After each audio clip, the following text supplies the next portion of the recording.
said, empty your mind. Be formless, shapeless, like water. Now you put water into a cup, it becomes the cup. You put water into a bottle, it becomes the bottle. You put it in a teapot, it becomes the teapot. Now water can flow, or it can crash. Be water, my friend.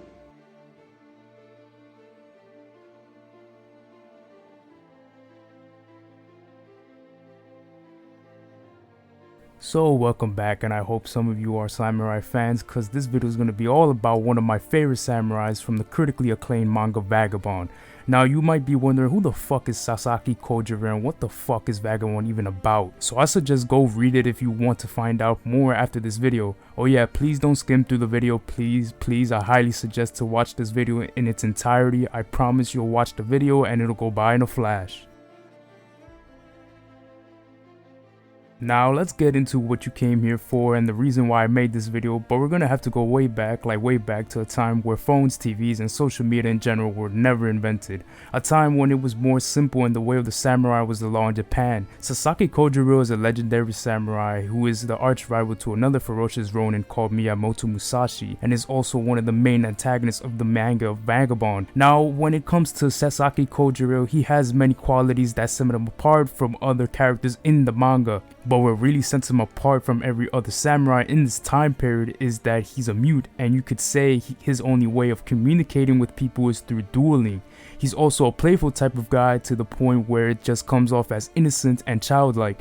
But despite that, he can be a little horny freak as well. But to me, that's what makes him so likable, because he's the opposite of the cold, dark, brooding protagonist, and from one moment he can go from this kind person to a person who will cut your face off if you cross the line. Now when it comes to Kojiro's backstory, we start off by going back 17 years before the start of Vagabond to the year 1583 according to the wiki. So Sasaki Kojiro was the son of Sasaki Sakuyasu, a former disciple of one of the best daids in manga named Jisai. And since during this time the Kitano Castle was being destroyed in battle, Sasaki's father decided to send him over to his former master to avoid death. Jisai then adopts him, and here's where Kojiro's upbringing begins, and it's this upbringing that is a part of what's so beautiful about Kojiro's character. So just as I mentioned earlier, we know Kojiro is a mute little boy, but we find out he has this natural gift of using the sword. Now the problem here is that Jisai is a fallen sword master who's living in pretty shitty conditions since he was defeated by his student Itosai, and with Kojiro now being his adopted son, he refuses for Kojiro to even learn the sword.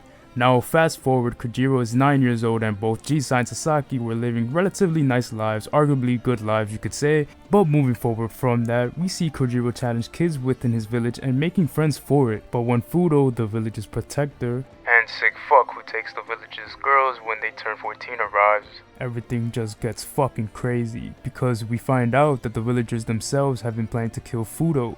And when one of Kojiro's friends get attacked by Fudo, Kojiro steps in to save his friend. And this is the beauty inside Kojiro, the beautiful person that is Kojiro, because despite being mute and not being a master at sword fighting and only being 9 years old, he understands, you hurt one of my own, I have to now step up and protect them at all costs. But thankfully Jisai steps in and resolves the problem and even gets a little celebration and starts a school because he saved the villagers. But again refuses to teach Kojiro even after Jisai and Kojiro battle every day. This back and forth is another factor that shows the beauty of Kojiro, not only because he battles every day, but instead he has that drive in him to keep trying to attain what he wants despite Jisai's wishes. We see him constantly feel like he can master the sword and become a great warrior, but Jisai refuses every time. Every time Jisai tries to stop Kojiro, Kojiro decides to fight back in order to reach the goal that he wants to accomplish. Now that I'm halfway done with Kojiro's backstory, I think it's time to do another time skip. Fast forward, and now Kojiro is 17 and he's even more of a badass than before, maybe ever more so than before. So imagine after all this time your father just kept telling you no and no, that you can't do something because not that you're gonna fail at it, but because if anything it isn't really worth it. Or it can also be for some selfish reason of keeping you alive till he passes away. But it isn't till we actually meet Jisai's student Itosai that we start seeing how far Kojiro can go, how much of a natural fighter he is, as he says. My mission to go and destroy and not to let anything get involved. You really want to know what's so inspiring about a person who has ambition or wants to achieve something in life? It's when they don't let their circumstances define whether they can reach it or not, because anyone can have ambition. Hell, I even think animals have some sort of awareness where they want to achieve something. But what I think that makes it even more powerful is when you realize that no one can take that ambition away from you, that hope to attain something. And when this goal comes from a person who can't even speak or express his ambition through words, to me that person has to become something more. And with due time, they do become myths or legends. They become something that's in some sort of way invincible. But as a symbol, that can be incorruptible.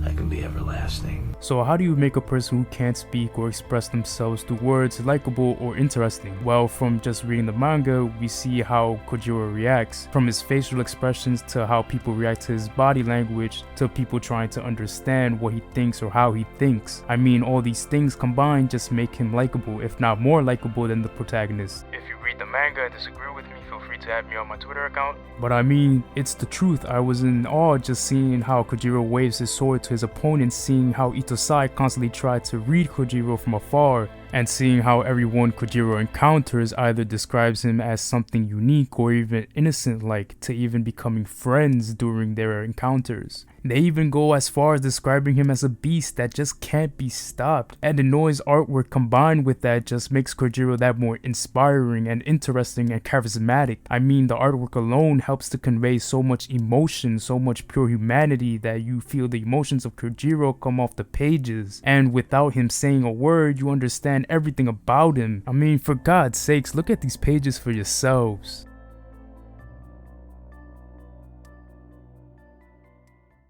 But what's most important here is that from a small age, Kojiro trusted a person who wasn't even his real dad. He and Jisai have this beautiful connection from the beginning of their story, from the small quiet moments when they were practicing in front of the ocean, to them caring for one another, making each other feel safe. And Kojiro will always remember that despite his own limitations. And he will also remember that his father always wanted the best for him, even if sometimes they didn't agree on some things. Kojiro will also remember the warmth, the empathy, the kindness his father made him feel. And if this moment shaped Kojiro to be strong and invincible, then this moment with Jisai shaped him to become someone who is one with his surroundings and kind to others, whether he's fighting or not.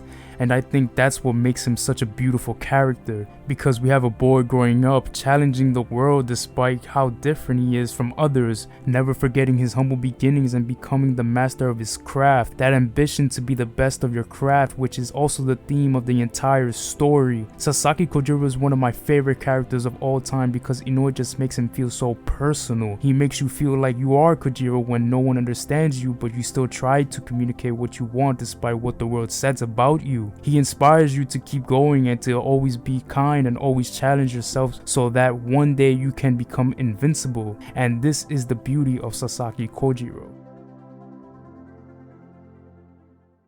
Thanks for watching, guys. Leave a like and subscribe to further support the channel. And my audience is fantastic as always. I love you guys. Also follow me on Twitter and Patreon if you want to help me out and interact with me more on there. And the links are going to be in the description below. This has been your boy GR Chris, and see you next time.